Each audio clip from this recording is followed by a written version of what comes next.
I want to talk to Congressman Mike Turner right now. Ohio Republican, sits on the House Armed Services Committee. Next week, Nancy Pelosi wants to get hearings going into what happened here, who screwed up and when and how wide and far this goes.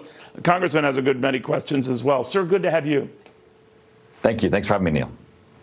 Are you surprised that Speaker Pelosi is moving as quickly as she appears to be on this? Is it that she just wants it out of the way, or what? How do you sense it?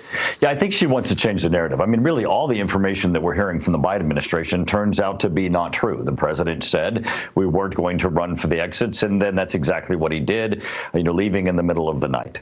Now, he says we're going to get Americans out, and then we have planes that are flying out that are empty. And of course, he said most famously recently that no one had told him that Afghanistan would fall. The intelligence community did not report this to him, and that the military advisors that he had were split. And of course, now we're finding out that that's not the case either. So I think she's probably working diligently to try to change the narrative. But what's going to happen here is the more information that we know, and that we find out what the president knew and the decision making, it's just going to give us a greater picture of this unfolding travesty. I mean, even without the actual intel that was handed to President Biden, we all intuitively know that Afghanistan was going to fall, that it was going to be, without a plan, disastrous, both for the American public and for Afghanistan. And I think it's going to be very difficult for her to change that narrative.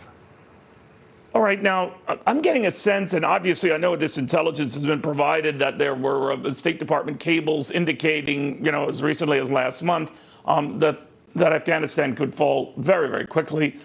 We don't know all the details there. We don't know if that specifically got to the president's attention.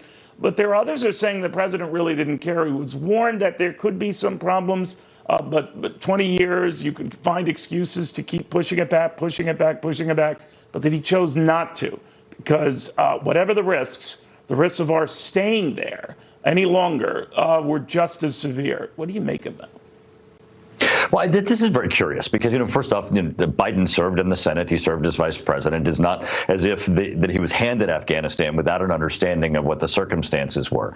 And there's never been a time where this type of an unplanned, immediate withdrawal in August, where always, every year, the Taliban is at its strongest, would ever have resulted in anything other than the collapse of Afghanistan and a threat to American people.